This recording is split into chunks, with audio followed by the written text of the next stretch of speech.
이 십계명의 한 조항은 되게 짧죠. 근데 짧지만은 이게 우리에게 하나의 법과 그리고 하나의 어떤 기초가 되어서 우리 삶의 모든 것들을 구성합니다.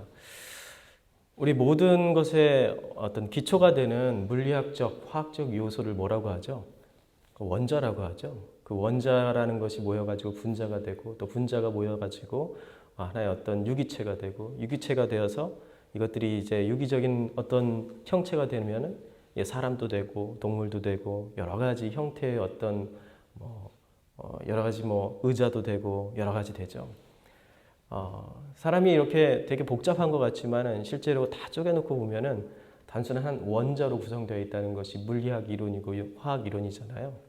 마찬가지로 인간 사회가 매우 복잡 다양한 것처럼 보이지만 이 사회를 구성하고 있는 인간 사회를 구성하고 있는 아주 이렇게 쪼개면은 아주 단순한 요소들로 남게 되는데요. 이것이 바로 이 십계명과 같은 10가지 계명들과 같은 우리의 삶의 원리들입니다. 이 삶을 복잡하게 생각하면은 모든 것이 한없이 복잡하지만 우리의 삶을 좀 더 정신을 차리고 보면은 삶이 그렇게 복잡하지 않은 부분도 있구나. 아주 단순하게 내가 이해해야 할 부분도 있구나 하는 생각을 하게 됩니다. 요즘같이 복잡한 어떤 사고를 요구하고 우리가 어떻게 살아야 될지 정말 고민이 많이 되고 두 사람이 모이고 세 사람이 모이고 네 사람이 모이고 10사람이 모이면 모두 다 그 10사람의 생각이 다른 것처럼 서로 다투고 그리고 자기가 옳다라고 주장하는 이런 시대를 살 때는 우리가 더더욱더 우리의 생각을 좀 심플하고 단순하게 가질 필요가 있습니다. 그래서 무엇이 옳고 그른지 정확하게 판단하고 서로에 대해서 정죄하기보다는 우리가 서로 함께 공유해야 될 것이 무엇인지를 좀 서로 생각해 보는 시간을 가져야 합니다. 이게 바로 우리가 십계명을 공부하는 주요 이유입니다. 이 십계명이라는 것이 바로 우리에게 그러한 아주 단순하고 명쾌한 삶의 원리를 제시해 주기 때문이죠. 오늘 이 말씀도 간음하지 말라. 딱 두 단어로 구성되어 있죠. 간음이라는 명사와 그리고 말라라는 그 명령하는 이 동사 하나가 딱 구성되어 있습니다. 여러분, 이 단순한 이 명령이지만은 이 명령이 우리의 삶에, 우리의 전 인류의 윤리에, 우리 도덕적 원리의 근간을 이루고 있다는 사실을 오늘 여러분들과 함께 나눠보고 싶은데요. 십계명의 모든 조항은요, 사실 창조의 원리에 바탕을 하고 있습니다. 이러한 이유로 십계명은 단지 이집트를 탈출한 이스라엘 민족의 윤리락이 아니라 오고 가는 모든 세대를 위한, 모든 인류를 위한 윤리 그리고 보편적인 절대적인 하나의 도덕적 지침이라고 볼 수 있습니다. 교회 안에서만 통용되는 것이 아니라 교회 바깥에 있는 모든 사람들도 이 원리에 따라서 살아야 된다는 것이 하나님의 말씀입니다. 이스라엘 공동체에게 이스라엘 이 애굽에서 포로로서 나와서 하나님의 백성을 만들기 위해 하나님 나라를 만들기 위해서 나온 이스라엘 공동체에게 먼저 주신 윤리이지만 그러나 사실 이 안을 잘 따져보면요 인간답게 살아가는 모든 사람들이 지켜야 할 참된 도덕적 원리인 것이죠. 7계명과 직접적으로 연관되어 있는 결혼도 예외가 아닙니다. 오늘 간음하지 말라라는 이 계명을 가지고 우리가 직접적으로 생각해 볼 수 있는 것은 이 결혼의 원리에 대해서 생각해 볼 수 있습니다. 왜 그러냐면 간음이라는 것이 결국 최종적으로 결혼과 가정을 깨는 핵심 요소이기 때문입니다. 그래서 예수님께서도 또 모세도 이렇게 얘기했죠. 간음한 이유 외에는 이혼을 허락하지 않는다라고 얘기한 거예요. 이 간음이라는 것이 결국은 최종적으로 가정과 결혼을 깨는 최종적인 키 열쇠가 되기 때문입니다. 하나의 어떤 방망이와 같은 것이죠. 그래서 이 간음이라는 것이 굉장히 중요한 원리인데요. 단순히 간음한다. 남의 부인과 남의 아내와 남의 남편을 탐하고 그들과 어떠한 은밀한 관계를 맺고 하는 그러한 부정한 행위를 한다라는 것이 그 행위에 초점을 맞춘 것이 아니라 이 행위로 인하여서 일어나는 하나님께서 최초로 세우신 결혼과 가정이라는 그 원리. 이 결혼이라는 것은 단순히 남녀가 만나서 결합해서 서로 위로하고 서로 어떤 재산을 나누고 서로 안정을 제공하고 이러한 차원이 아니라요. 이 결혼이라는 것은 모든 인류의 삶의 기초가 되는 가장 작은 단위입니다. 이 안에서 모든 윤리적이고 도덕적인 것들이 발생하고 우리 인간이 사는 이유들이 그곳에서 발생을 합니다. 그렇기 때문에 이것을 깨는 간음이라는 죄가 얼마나 큰 죄인지에 대해서 이야기하면서 이 간음이라는 죄가 결국은 무엇을 가리키고 있느냐면 결혼과 가정을 깨는 하나님의 창조 질서를 깨는 굉장한 죄라는 것을 지금 가리키고 있는 것입니다. 창세기 1장 27절은 사람을 하나님의 형상으로 만드실 때 남자란 뜻의 아담과 여자라는 뜻의 하와를 만드셨다라고 기록하고 있습니다.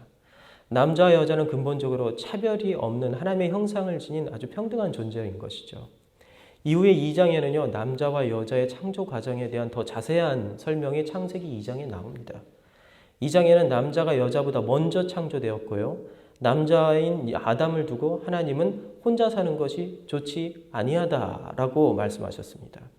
그런데 여기에서 좋다라고 쓰인 이 단어는 토브라는 단어인데요. 이 토브라는 단어는 하나님께서 각각의 창조, 피조물을 창조하시고 그 다음에 하신 말씀입니다. 하늘의 별들과 그리고 해와 달을 창조하시고 하나님께서 뭐라고 하시냐면 참 보기 좋았다. 그리고 이 물속에 있는 짐승들을, 물속에 있는 어떤 물고기들을 창조하시고 그리고 하늘에 있는 새를 창조하시고 하나님께서 또 뭐라고 하셨죠? 참 보기 좋았다. 들에 있는 들짐승들을 창조하시고 하나님 참 보기 좋았다. 이렇게 할 때기 참 보기 좋았다. 하나님께서 보시기 좋으셨다라는 말이 이게 바로 토브라는 단어입니다. 그리고 모든 창조를 마치시고 하나님께서는 참 보기 좋았다. 이 모든 것을 창조를 마치시고 참 보기 좋았다라고 말씀하셨어요. 그러니까 모든 창조물은 하나님께서 이 땅에 만드신 이 우주 안에 있는 모든 것들은 하나님 보시기에 좋고 선한 것입니다. 그러니까 여러분 모두 다 선하고 좋은 존재이고요. 집에 가서 아니면 여러분 주변에서 밉고 왼수 같은 사람들이 있잖아요. 이런 사람들도 참 하나님 보시기에 참 보기 좋았다라고 창조하실 때 하셨던 사람들입니다. 그렇게 조금 우리가 보기에는 저 사람은 하나님 보시기에 참 좋지 않았을 것 같아 라고 생각하는 사람이 있다 할지라도 하나님은 참 보기 좋았다 라고 말씀하셨던 것이죠. 그런데 문제가 있습니다. 1장부터 2장 9절까지 하나님은 이 자신이 창조한 모든 것들을 다 보시고 좋았다라고 말씀하셨는데 각각의 창조물들을 땅에 있는 들짐승들 그리고 물에 있는 물고기, 하늘에 나는 새들 그리고 하늘의 별과 달 이런 것들을 보시고 참 보기 좋았다라고 말씀하셨는데 토부라고 얘기하셨는데 인간을 창조하시고 난 다음에는요. 인간 창조를 그것만을 두고는 참 보기 좋았다라는 말씀을 하지 않으셨어요. 그 말을 건너뛰십니다. 건너뛰시고 전체 달을 보고 모든 창조를 마치시고 보기 좋았다라고 말씀하셨어요. 들짐승들한테는 보기 좋다라고 말씀하시고 왜 인간은 들짐승보다 더 위에 있는 하나님의 형상으로 하나님의 모습으로 창조한 존귀하고 그 어떤 것보다도 특별한 인간 존재에 대해서는 왜 창조하시고 난 다음에 참 보기 좋다라는 말을 따로 말씀하지 않으시고 따로 불러서 야 인간 너는 정말 보기 좋다 이렇게 특별한 칭찬을 하지 않으시고 그냥 건너뛰셨어요. 그리고 모든 것들을 바라보시면서 사람이 바로 여기에 있는데 창조된 아담과 하와가 있는 아담이 여기 있는데 모든 것들을 다 보시고 난 다음에 참 보기 좋았다. 이렇게 얘기를 하신 거예요. 그러니까 아담의 입장에서 보면 생각해 보십시오. 왜 나는 건너뛰시지? 이런 생각 안 하겠습니까? 왜 나는 건너뛰셨을까? 이런 생각을 하는 거죠. 여러분 이런 생각을 해보신 적 있으세요? 저같이 이제 성경을 연구하고 신학을 공부하고 또 신학을 가르치는 사람들은 이런 곳에서 꽂힙니다. 아, 왜 그러셨을까? 왜 하나님께서는 모든 다른 창조물들에는 보기 좋았다라고 말씀하시고 인간들한테는 사람에게는 먼 산을 바라보시면서 무시하는 듯이 와, 내 창조한 거 다 좋네 이렇게 말씀하시는지. 네, 성경을 잘 보십시오. 2장에 보면 아직 창조가 끝나지 않았습니다. 그렇죠? 1장은 창조의 전체를 이야기합니다. 그런데요, 2장을 보면은요, 인간 창조에 대한 특별장을 만드셨어요. 그렇죠. 그래서 이 장에 보면은요, 여자와 남자의 창조가 특별하게 한 장을 할애해 가지고 다루고 있습니다. 다른 창조물들은요, 그냥 들에 있는 들짐승을 하나님께서 창조하셨다. 이게 한 문장 정도로 끝났는데, 인간의 창조는 한 장을 다 할애하셔가지고 하나님께서 인간 창조에서 말씀하시는데요. 그렇기 때문에 이 2장을 잘 보시면은 하나님께서 결코 건너뛰지 않았다는 사실을 알게 됩니다. 인간 창조를 한번 볼까요? 하나님은 인간을 창 1장에서 완성하셨지만 인간은 동물이나 식물처럼 단지 존재하는 것 그 자체로 선하고 아름다운 그런 단순한 존재가 아닙니다. 이 말은 무엇이냐면은 동물이나 식물은 뭐에 따라서 움직이죠? 본능에 따라서 움직이죠. 그렇잖아요. 그냥 그가 본능에 따라서 움직인다는 것은 뭐냐면 그가 그냥 그렇게 창조된 거예요. 저희 집 앞에 항상 찾아오는 고양이들이 있습니다. 길고양이들이 있어요. 처음엔 한 마리가 찾아오더니 그 다음은 2마리가 찾아오고 그 다음엔 3마리가 찾아오더니 어느 날 저희 집 앞에서 애기 고양이를 출산을 하더라고요. 저희 집 그 창문 아래에 가서 둥지를 틀고 거기에서 애기 고양이를 키우는 거예요. 그래서 애기 고양이까지 5마리가 찾아오는데요. 저희가 이 고양이를 감당할 수가 없는 거예요. 이 고양이 사료를 주는데 이거 어떻게 하나. 그래서 이게 저희 집 앞에 와서 아기를 낳은 고양이만 그리고 그 새끼들만 사료를 주기로 결정을 했습니다. 그리고 나머지는 쫓아보내자. 그런데 문제가 생겼어요. 이 아기를 낳은 고양이가 또 어느덧 어디를 갔다 왔는지 잠시 나갔다 왔는데 배가 부르기 시작하는 거예요. 또 2마리를 낳았습니다. 저희 집 앞에서. 그러면 몇 마리가 됐겠습니까? 5마리가 된 거죠. 저희들이 얘는 밥 먹고 아기만 낳는구나 이런 생각을 했어요. 근데 얘는 출산 조절이 안 됩니다. 그 발정기가 되고 또 교배를 해야 되는 시기가 오면 그냥 본능에 따라서 그렇게 해야만 하는 존재인 거예요. 네. 이 본능에 따라서 그렇게 살아야 되고 본능에 따라서 그렇게 한 존재예요. 그걸 보고 이런 폐륜 이렇게 얘기하지 않습니다. 왜요? 얘가 어떠한 관계 가운데 자기가 낳은 아이하고 관계를 맺었는지 아는지 우리가 모르잖아요. 사실. 그런데 그걸 가지고 우리가 문제 삼지 않습니다. 예. 전혀 문제 삼지 않아요. 이거 본능에 따라서 살아가는 존재이기 때문이에요. 그런데 인간은 다르죠. 인간이 만약에 그렇게 산다면 그 인간은 어떤 존재입니까? 완전히 폐륜이죠. 그건 인간이 아니다. 어떻게 인간이 그럴 수 있냐. 저희들은 아마 인간 이하의 취급을 할 겁니다. 어떻게 인두껍을 쓰고 그런 행동을 할 수 있느냐. 인간을 제외한 모든 존재들은 본능에 따라서 움직입니다. 그걸 가지고 도덕적 판단을 하지 않아요. 어떤 관계성을 따지지도 않습니다. 그러나 인간은 이들의 존재와 전혀 다르죠. 본능을 조절할 수 있는 존재고요. 본능에 따라서 살아가는 존재가 아니라 뭐에 따라서 살아가는 존재죠? 도덕과 윤리에 따라서 살아가는 존재입니다. 도덕과 윤리는 무엇에 의해서 결정이 됩니까? 사람들과의 관계성 가운데 존재해요. 아버지에게 당연히 해야 할 윤리가 있고요.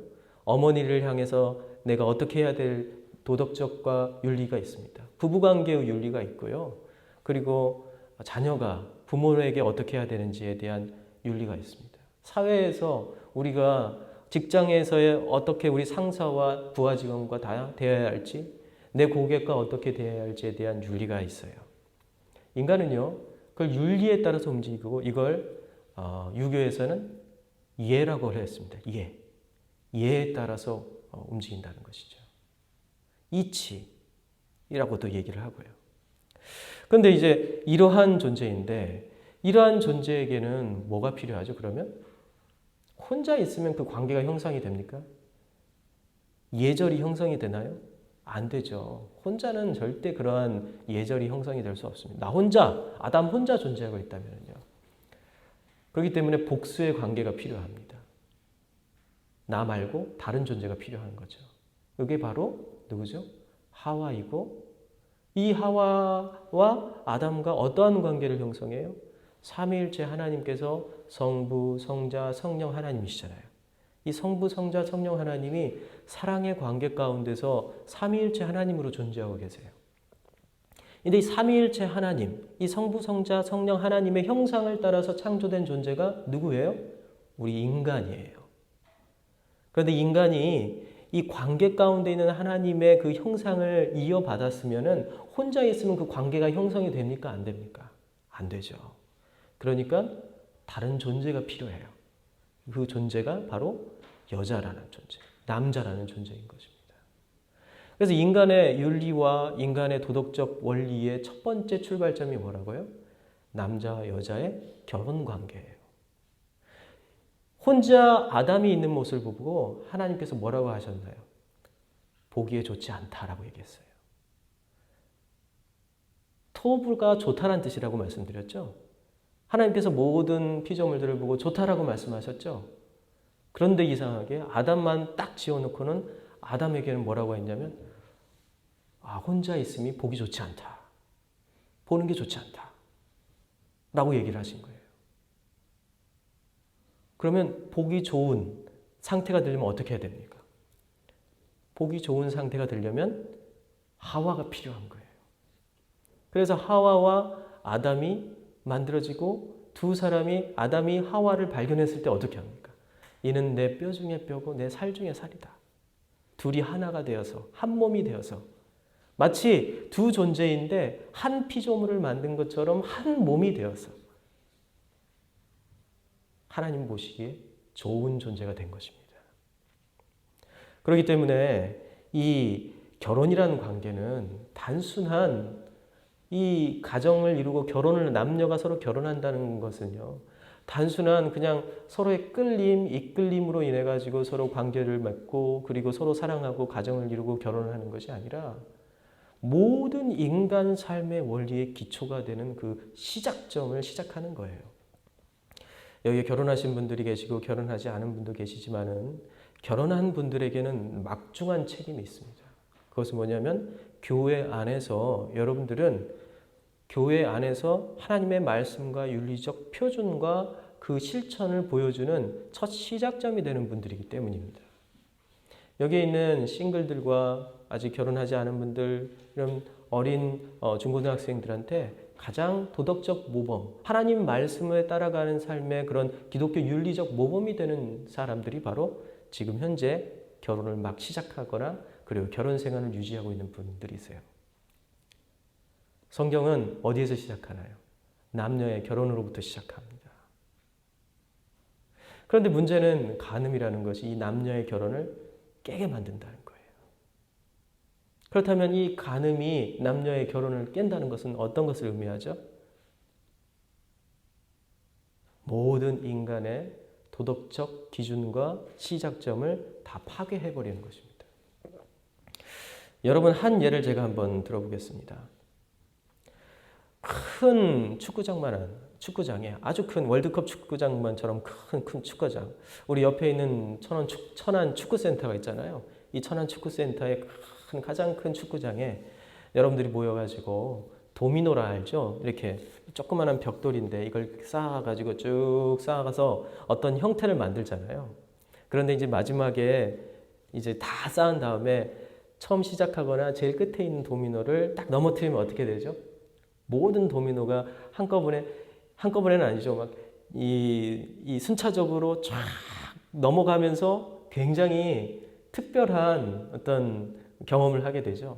끊기지 않고 다 넘어갔을 때, 그러면서 그 안에 있는 어떠한 형태가 만들어졌을 때 많은 사람들이 희열을 느끼게 됩니다. 그런데 이 천안 축구장만한 어떤 그곳에다가 도미노를 다 깔았다고 한번 생각해 보십시오. 얼마나 힘들까요? 수만 개의 이 벽돌을 하나씩 쌓아가지고 공들여서 넘어지지 않게 했는데 자기도 모르는 곳에서 누군가의 실수에 의해서 갑자기 탁 누군가가 벽돌을 건드려가지고 거의 도미노가 다 쌓여지는 그 마지막 시점에서 누군가가 그것을 건드려가지고 갑자기 넘어지고 있다고 생각해 보세요. 처음 그게 어디서 넘어졌는지 여러분 알 수 있겠어요? 모르죠. 너무 크니까요. 너무 크니까 알 수 없습니다. 그런데 이것은 마치 쓰나미처럼 살살 밀어오면서 결국은 어떻게 됩니까? 모든 도미노를 다 넘어뜨리게 돼요. 우리가 공들이고 쌓았던 모든 것들을 다 무너뜨리게 됩니다. 이게 바로 결혼이라는 도미노예요. 간음이라는 이 죄가 이 결혼이라는 도미노를 다 무너뜨리게 됩니다. 현대에 있어서 이 간음을 가장 쉽게 형성하게 만드는 이 도덕적이고 성적인 죄를 가장 심각하게 결혼을 위협하는 성적인 죄라면 뭐가 있을까요? 그건 바로 동성애 같은 것입니다. 그리고 동성 결혼과 같은 거예요. 이런 것들이 우리의 법제화되고 그것이 하나의 어떤 우리 사회의 규범으로 자리 잡게 된다면 어떻게 되겠습니까? 지금은 아무 문제 없다.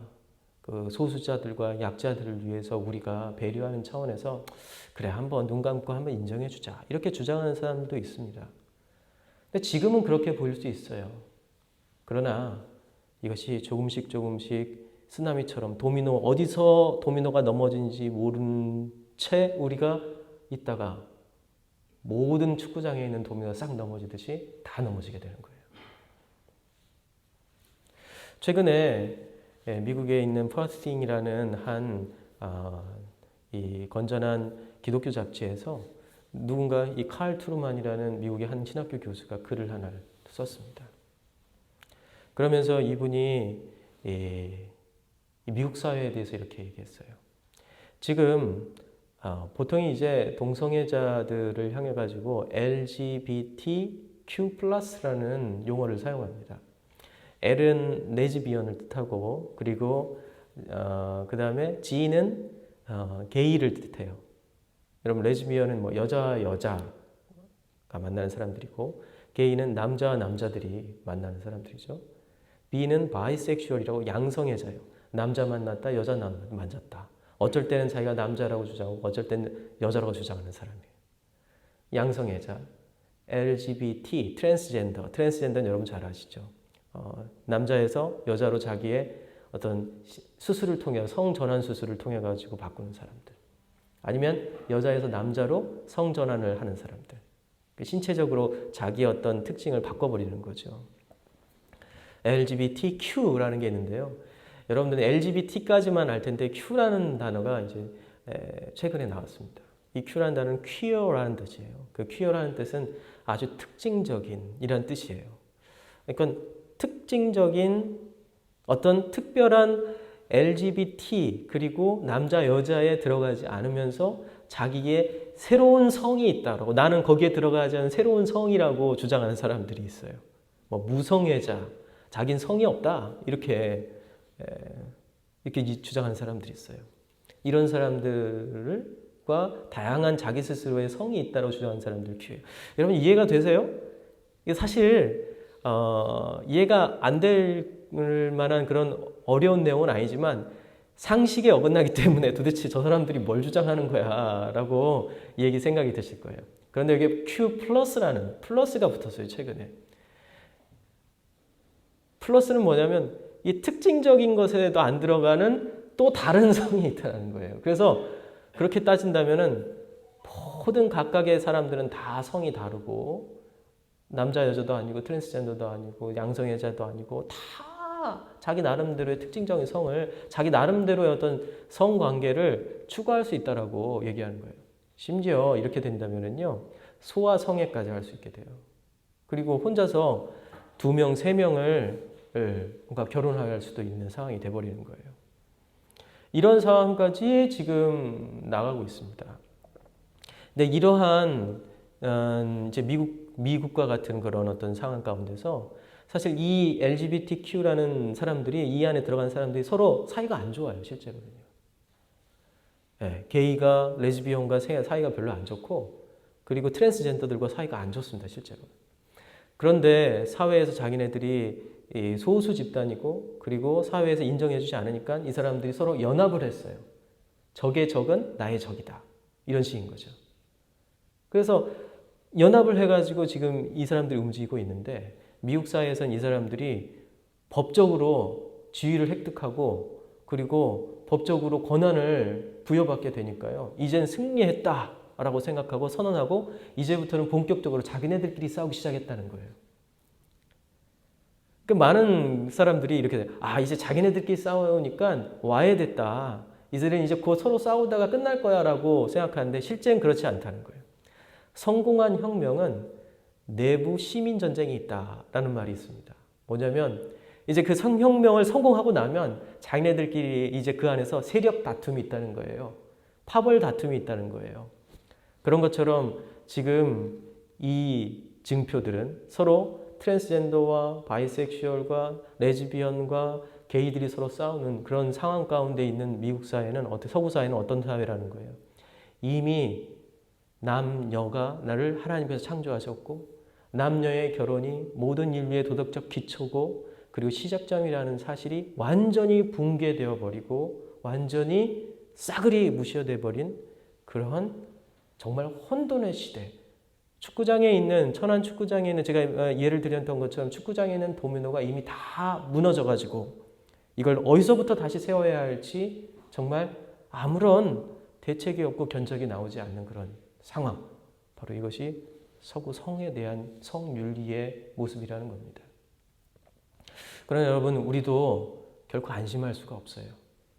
이 서양을 그렇게 계속 뒤쫓아가고 그것을 답습하고 그대로 따라가려고 하는 사람들이 바로 우리 한국 사회였어요. 여태까지 서양을 계속 쫓아가가지고 그것을 넘어가려고 했죠. 과학기술이나 산업이나 경제 모든 것들을 그렇게 했지만 실제로 거기뿐만 아니라 법, 제도, 그리고 사회학, 심리학, 다양한 인문학들도 그렇게 따라갔습니다. 그리고 실제로 대법관과 그리고 헌법재판관 중에서는 동성 결혼을 인정해야 된다고 주장하는 사람들도 역대 있어 왔어요. 그렇기 때문에 우리는 참 기도를 많이 해야 됩니다. 단순히 차별금지법을 폐지하고 그리고 차별금지법을 통과시켜서는 안 된다라고 그냥 서명운동의 차원에서는 끝날 일이 아니에요. 우리가 하나님의 말씀을 잘 보고 단순히 이 10계명에 있는 간음하지 말아라 라는 이 계명을 그래 우리 내 아내와 남편에게 충성하면 되지. 그리고 결혼이라는 관계 외에서 내가 성을 남용하거나 그리고 성관계를 맺으면 안 되겠지 라는 차원으로 단순하게 해석할 것이 아니라 내가 결혼한 사람으로서 어떠한 책임의식을 가지고 살아야 될지 내 이 교회 공동체 안에서 이 라원 성교회 안에서 내가 결혼한 사람으로서 내 결혼하지 않은 내 후배들, 젊은이들 이 사람들에게 결혼의 즐거움과 결혼의 중요성이 무엇인지 어떻게 보여야 할지에 대해서 심각하게 고민하고 그것을 보여줘야만 합니다. 한 몇 년 전에 우리나라에 번역된 책이 이런 책이 있습니다. 왜 동성결혼을 경제적인가? 이런 책이 있어요. 이 내용에서 뉴욕에 있는 한 대학의 아주 유명한 경제학자가 이 책을 썼는데요. 이 책을 우리나라로 번역해 놓고 그것의 추천사를 과거 헌법재판관 중에 한 분이 그 추천사를 썼어요. 제가 그 책을 쭉 읽어봤습니다. 그 책의 핵심 내용은 무엇이냐면 이성 결혼, 그러니까 남자와 여자가 결혼한 사람들이 이혼율이 엄청 높더라. 우리나라도 지금 이혼율이 굉장히 높죠. 이혼율이 굉장히 높습니다. 10명 중, 그러니까 5쌍 중 5쌍이 결혼하면 2쌍 내지 3쌍이 이혼을 하는 판국이에요. 미국은 그거보다 더 높았어요. 비슷했어요.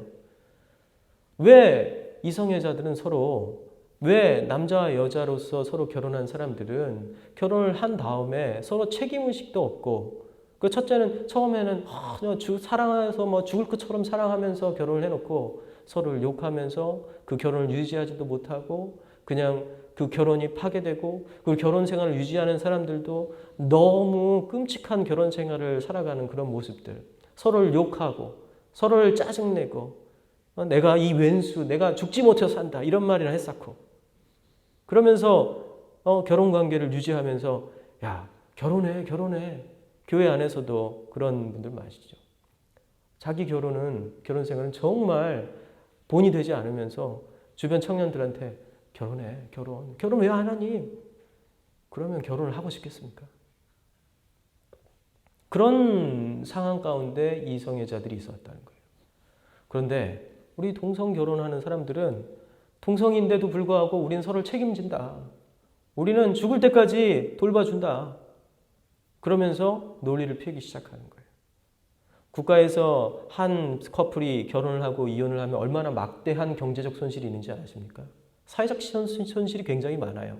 그런데 우리 동성 커플은 결혼하고 그 결혼을 아주 성실하게 유지하기 때문에 사회에 전혀 부담을 주지 않고 사회 구성원으로서 오히려 도움을 준다. 이렇게 주장을 하는 거예요. 그것을 경제학적 수치로 돈으로 계산해가지고 사람들을 설득시키는데요. 세상 나가보십시오. 우리야 어떤 보이지 않는 가치를 향해서 달려가지만 세상에 많은 사람들은 보이지 않는 가치보다도 보이는 돈이 더 먼저죠. 경제적 가치가 있다고 하면은요, 코로나19 아무 문제 없이 그냥 갑니다. 그러나 경제적 가치가 없다고 생각하면 이것에 대해서 더욱더 쪼이죠. 그렇잖아요. 여러분, 이 경제 논리 앞에서 이 전염병도 맥을 못 추는 거 잘 아시잖아요. 이런 상황 가운데 있어요. 그러니 이러한 경제적 논리 앞에서 동성 결혼을 인정해야 된다라는 논리와 주장들이 더 강한 힘을 얻게 되는 것이죠. 그 문제의 책임이 어디에 있습니까? 하나님의 말씀 가운데서 창세기 1장과 2장을 읽으면서 남녀의 창조와 그리고 이 남녀의 창조를 하나님께서 보기 참 좋으셨다라고 얘기했던 그 하나님의 그 애끓는 심정과 그 마음을 이해하지 못하고 여전히 교회 안에서도 결혼하고 이혼하고 결혼하고 이혼하는 것을 너무 쉽게 생각하고, 제가 이혼하는 거에 대해서 여러분들에게 정죄하는 게 전혀 아닙니다. 이혼한 커플이 얼마나 고통스럽고 힘들고 어려운 과정을 겪으면서 이혼하게 되는지 제가 잘 알기 때문에 그거에 대해서 정죄하는 게 아니에요. 그렇지만 결혼한 커플들에게 제가 말씀드리는 거예요. 결혼한 커플들은 교회 안에서 참 좋은 결혼이 무엇인가를 보여줘야 돼요. 그것을 배우지 못하고 그것을 알지 못했기 때문에 새로 결혼한 커플들이 관계를 얼마 유지하지 못하고 이혼하게 되는 겁니다. 결혼의 소중함이 무엇이고 결혼이 얼마만큼 하나님께서 창조의 원리로서 이 땅에 그리고 이 교회 안에 하나님의 윤리와 하나님의 법과 하나님의 계명을 세우는 가장 중요한 도구로 사용하는지를 우리가 깨달아야 합니다. 여기 결혼하신 분들 책임을 가지십시오. 그리고 결혼하지 않은 분들, 결혼하신 분들의 어떤 어두운 면만 보려고 하지 마세요.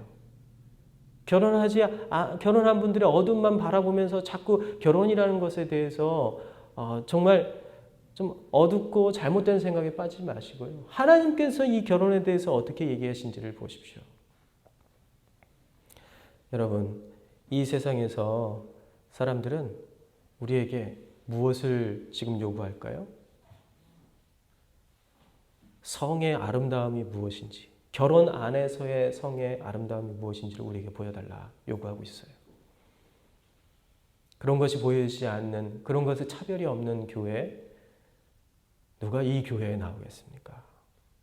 우리 라온 성은교회에 있는 모든 성도님들은 이곳에서 이 라온 성은교회라는 이 안전한 터 위에서, 안전한 이 둥지 안에서 여러분들 아름다운 결혼 생활과 가정을 꾸려나가시길 바랍니다. 그래서 이 주변에 있는 천안에 있는 결혼에 실패하고 또 결혼 때문에 가정 때문에 고통받는 많은 사람들이 이곳에 와서 위안과 위로를 얻고요. 진정한 결혼이 무엇인지, 진정한 가정이 무엇인지를 깨달을 수 있는 그런 곳이 되어 주십시오. 아마 천안에도 이 근방에도 파탄난 가정, 그리고 고통스러운 어떤 가정, 이런 것으로 인하여서 고통받는 아이들 얼마나 많을지 상상이 갑니다. 이런 사람들을 위한, 참 이곳에 가면 안전한 하나님의 말씀 가운데 살아가는 그러한 우리가 가정과 그리고 결혼을 배울 수 있다. 그리고 새로운 시작을 할 수 있다. 이러한 것들을 깨달을 수 있는, 또 알 수 있는 나은 성은교회가 되어주시기를 간절히 부탁드립니다. 기도합시다.